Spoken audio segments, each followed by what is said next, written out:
பார்க்குறோம். திரு ஆச்சாரி, இந்த முதல் கட்ட இந்த முடிவுகள் அப்படின்னு எப்படி பார்க்குறீங்க? பீகாரை நீங்கள் எப்படி பகுப்பாய்வு பண்ணுறீங்க? நம்ம ஒவ்வொன்றா ஒவ்வொரு துறை வாரியாக, அதே போல் யார் யார் பரப்புரை செய்த இடங்களில் என்ன இம்பேக்ட் வந்திருக்கு, இஸ்லாமியர்கள் அதிகமாக இருக்கிறது, மைக்ரண்ட் லேபர்ஸ் அதிகமாக இருக்கிறது, எஸ்ஏஆர் இம்பேக்ட், ஃபேஸ் 1 ஃபேஸ் 2 அப்படின்னு பல பகுப்பாய்வுகளை செய்ய இருக்கிறோம். எஸ், உங்களோட முதல் கட்ட பார்வை ஆச்சாரி. வணக்கம் கார்த்திகை செல்வன்.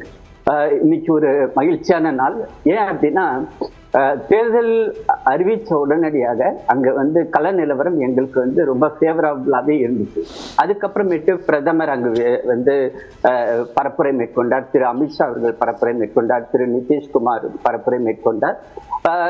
அந்த நாட்கள் போக போக ஒரு கட்டத்துல திரு அமித்ஷா அவர்கள் சொன்னது 160 சீட்டுகள் சாலிடா நாங்க எங்களுடைய கூட்டணி வெற்றி பெறும் அப்படின்னு சொன்னாரு. எல்லாருமே ஆச்சரியப்பட்டாங்க, கேள்விகளும் கேட்டாங்க, அது எப்படி அவ்வளவு சாலிடா 160க்கு மேல வரும் அப்படின்னு. இன்னைக்கு நம்ம பாக்குறோம் 174 நோக்கி பயணம் பட்டு இருக்கிறோம். இது இன்னும் கூடுறதுக்கும் வாய்ப்பு இருக்கிறது.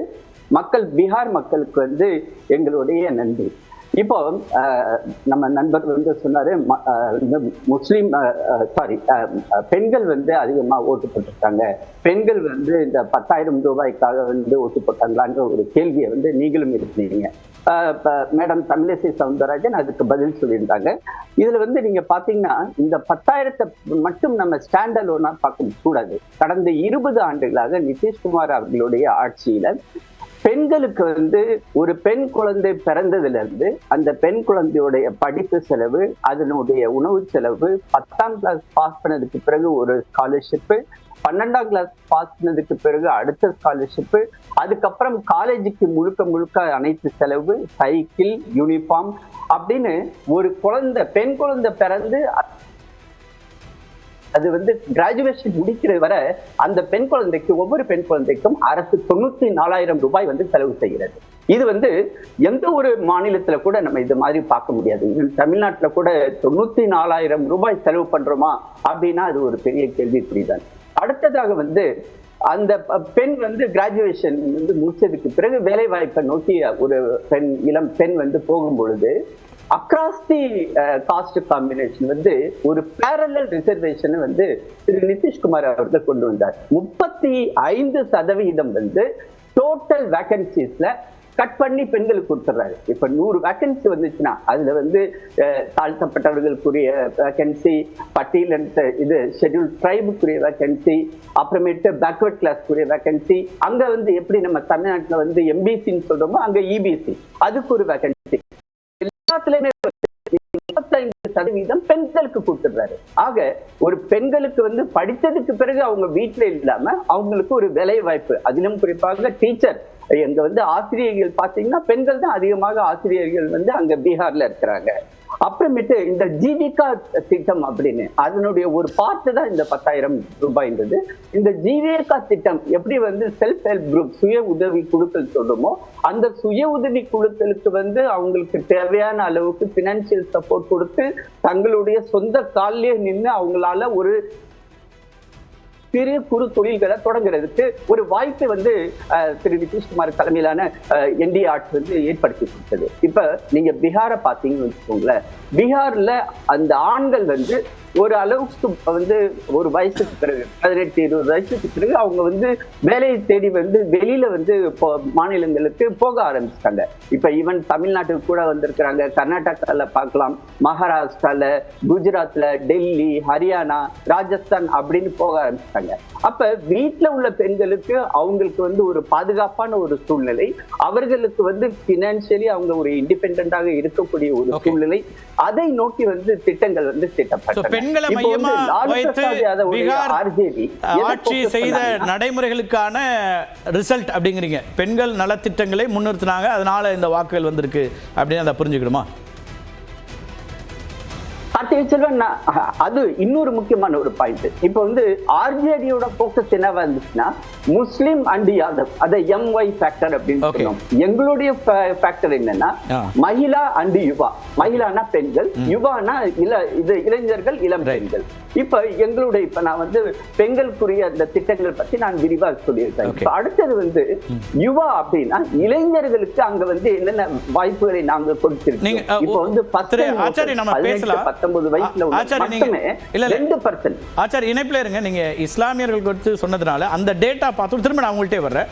இஸ்லாமியர்கள் அதிகமாக இருக்கக்கூடிய பகுதிகளில் என்ன விதமான முடிவுகள் இருக்குது அப்படின்னு பார்த்தா, முஸ்லீம் டாமினண்ட்டாக இருக்கக்கூடிய தொகுதிகள், அவங்க வாக்காளர்கள் அவங்களுடைய தாக்கம் அதிகமாக இருக்குன்னா 53 தொகுதிகள் அப்படின்னா அதில் என்டிஏ 38 இடங்களில் தற்போது நிலையில் முன்னிலை வைக்கிறது. இந்தியா கூட்டணிக்கு 11 இடங்கள் கூடுதலாக என்டிஏக்கும், இந்தியா கூட்டணிக்கு 7 இடங்கள் குறைவாகவும், மற்றவர்களுடைய இடங்கள் 4 போயிருக்கு. இது 2020ஓட ஒப்பிடும்போது வரக்கூடிய எண்ணிக்கை அப்படின்னு பார்க்குறோம். எஸ் திரு ஆச்சாரி, நீங்கள் கண்டிப்பாக பண்ணலாம். எஸ், இப்ப நான் இன்னொரு ஃபேக்டர் சொன்னேன். முதல் தடவையாக வாக்களிக்க 2% அங்க டோட்டல் ஓட்டர்ஸ்ல, அதாவது 14 லட்சம் பேர். இப்போ இவங்க எப்படி இந்த அரசை பார்த்தாங்கன்னா, இரட்டை என்ஜின் சர்க்கார் என்ற அந்த எங்களுடைய கான்செப்டை அவங்க தெல்ல தெளிவாக புரிந்து கொண்டுள்ளார்கள். டெல்லியில இருந்து நாங்கள் நலத்திட்டங்களை மாநில அரசுக்கு கொடுத்திருக்கிறோம். பீகார் பேக்கேஜ் கொடுத்திருக்கிறோம். பீகார்ல பல திட்டங்களை அன்எம்ப்ளாய்மெண்ட் அப்படிங்கிற விஷயம் அட்ரஸ் பண்ணப்படலன்னு இருக்குல்ல. டபுள் என்ஜின் சர்க்கார்ல அங்க ரோடு இன்ஃப்ராஸ்ட்ரக்சர் டெவலப் பண்ணிருக்கீங்க ஒப்பீட்டளவுல கடந்த தேர்தலோட அப்படின்னா, அன்எம்ப்ளாய்மெண்டோட எண்ணிக்கை இன்னும் அப்படியே இருக்கு, அல்லது மைக்ரண்ட் லேபர்ஸ் அதிகமா இருக்கிறாங்க அப்படிங்கறதெல்லாம் அங்க ரிஃப்ளெக்ட் ஆகலையா? அப்போ இல்ல கார்த்திகை செல்வன், இப்ப அன்எம்ப்ளாய்மெண்ட் அப்படின்றத பொறுத்தவரை எப்படி பார்க்கணும்னா, ஒண்ணு அரசு ரீதியான அரசு வேலை நேரடியாக கொடுப்பது, இன்னொன்னு தனியார் வேலைகளை பல திட்டங்களை கொண்டு கொடுப்பதன் காரணமாக அங்க ஜெனரேட் பண்றது. இப்ப நீங்க கேட்ட கேள்விக்காக நான் சொல்றேன், 12,000 கோடி ரூபாய்க்கு கயால மட்டும் வளர்ச்சி திட்டங்கள் நாங்கள் கொடுத்திருக்கிறோம். பக்சர் அப்படின்ற ஒரு இடம், அந்த இடத்துல அனல் மின் திட்டத்துக்கு 6,880 கோடி ரூபாய் ஒதுக்கி அதுக்குரிய வேலைகள் ஆரம்பிக்கப்பட்டுள்ளன. அப்புறம் ஹோமி பாபா புற்றுநோய் மருத்துவமனை அங்க நாங்க வலுப்படுத்தி இருக்கிறோம். அதே மாதிரி ஆண்டா சிமாரியான்னு ஒரு கங்கை ஆற்றுக்கு மேல ஒரு பாலத்துக்கு 1,770 கோடி ரூபாய் கொடுத்து அதுக்குரிய வேலை வாய்ப்பு உருவாக்கி கொடுத்திருக்கிறோம். அதே மாதிரி 1,900 கோடி ரூபாய்க்காக நேஷனல் ஹைவே ஸ்கீமை நாங்க அங்க ஆரம்பிச்சிருக்கிறோம். அதே மாதிரி அர்பன் டெவலப்மெண்ட் ஏரியா பத்தி பாத்தீங்கன்னா, அதாவது நகர்ப்புற வளர்ச்சி திட்டத்துக்காக வாட்டர் சப்ளை, சீவேஜ், அந்த திட்டங்களையும் நாங்கள் கொடுத்து கொண்டிருக்கிறோம். இதெல்லாம் முடிவுகள்லாம் வந்துருச்சு. திரு ஆச்சாரி, பீகார்ல தேர்தல் முடிவுலாம் வந்துருச்சு. நீங்க வாக்குறுதி எல்லாம் சொல்லி இனிமே வாக்குகளை பெற போறது இல்ல.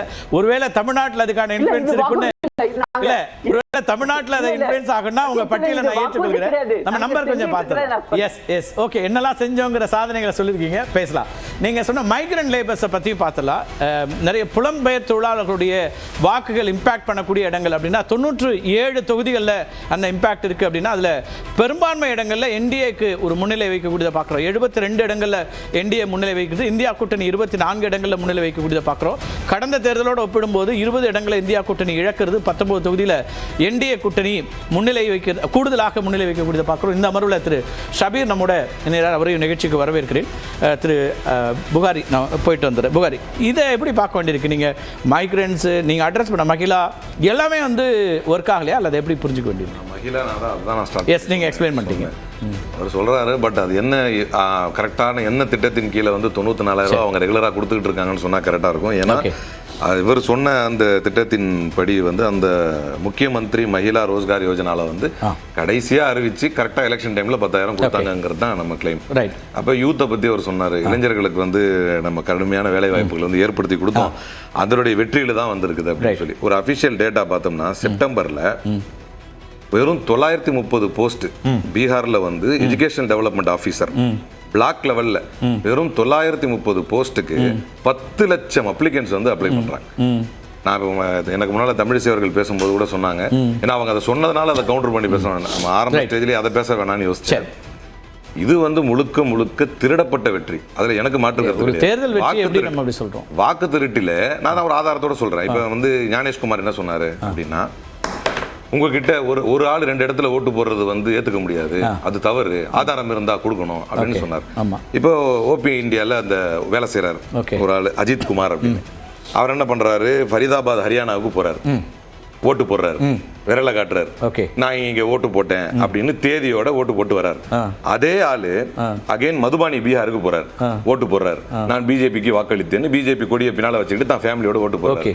இதை நியாயப்படுத்துவதற்கு அதே ஓபி இந்தியாவுடைய அனுபம் கேசிங் என்ன சொல்றாரு, அது வந்து அவர் தெரிஞ்சுதான் போட்டாரு, இதை விட ஒரு ஜனநாயக படுகொலை இருக்க முடியுமா, எப்படிங்க தெரிஞ்சு போட்டாருன்னு கேட்டா அது வந்து ஒரு இன்வெஸ்டிகேட்டிவ் ஜேர்னலிஸ்ட். அதனால இந்த மாதிரிலாம் இருக்கு அப்படிங்கிறதுக்காக தான் போட்டாருன்னா இது எவ்வளவு இல்லாஜிக்கலா இருக்குன்னா நடந்திருக்கு அப்படிங்கிறீங்க. இதுல நடந்திருக்கிறத தாண்டி பீகார்ல எஸ்ஐஆர் முடிஞ்ச பிறகு எப்படி திரும்ப போடுவாரு? எஸ்ஐஆர் வந்ததே அதை சீர்திருத்தம் பண்றதுக்கு தானே. ஒருவேளை இன்வெஸ்டிகேட்டிவ் ஜேர்னலிசம் எடுத்துக்கிட்டா கூட, ஒருவேளை அதையே இன்வெஸ்டிகேட்டிவ் ஜேர்னலிசம் எடுத்துக்கிட்டா கூட அவருடைய தந்தையும் ஓட்டு போடுறாரு 2 இடத்துல, திரும்ப 3வது இடத்துலயும் ஓட்டு போடுறாங்க. அப்ப பாரதிய ஜனதா கட்சிக்கு வாக்களிப்பவர்கள் அதிகாரப்பூர்வமாகவே வெளியே வந்து, இது மாதிரி நிறைய இன்ஸ்டன்சஸ் இருக்கு, அதிகாரப்பூர்வமாகவே வெளியே வந்து ஒரு நபர்கள் பல இடங்களில் வாக்களித்து குறிப்பாக தனக்கு வாக்களிக்கக்கூடியவர்களுக்கு அதிகமாக வாக்களிக்கக்கூடிய உரிமைகளை கொடுத்து பெறப்பட்ட வெற்றி தான் இது. இளைஞர்கள் அவர் சொன்னாரு, நாங்க வந்து பெண்களுக்கு கொடுத்தோன்னு அந்த 10,000 ரூபாய் தேர்தல் நெருக்கத்தில் தரப்பட்டது. இளைஞர்களுக்கு வேலை வாய்ப்பு அப்படின்னு சொன்னா நான் ஏற்கனவே சொன்ன மாதிரி வெறும் 930 இருக்கக்கூடிய இடத்துக்கு. அதே மாதிரி பீகாருடைய ஃபார்மர் சீஃப் செக்ரட்டரி இருக்கார், திருப்புரரை ஷரான் அப்படின்னு, அவர் சொல்றாரு, ஃபார்மர் சீஃப் செக்ரட்டரி சொல்றாரு, ஒரு ஐஐடி எடுத்துக்கங்களேன், மற்ற மாநிலங்களோட நீங்க கம்பேர் பண்ணும்போது குஜராத்ல 274 இருக்குது, மகாராஷ்டிரால 422 ஐஐடி இருக்குது, யூபியில கூட 222 இருக்கு, கர்நாடகால 275 இருக்குது. ஆனால் பீகாரில் வெறும் 150 கவர்மெண்ட் ரன் ஐஐடிஸ் தான் இருக்கு, ஐடிஐஸ் தான் இருக்குது, ஐடிஐஸ் தான் இருக்குது அப்படிங்கிற. ஏன்னா நிறைய டேட்டாஸ் இருந்தாலும் அபிஷியலா ஒரு சீஃப் செக்ரட்டரி முக்கிய நபர்கள் சொல்லக்கூடியது சொல்லணுங்கிறதுக்காக மட்டும் நான் இதை சொல்றேன்.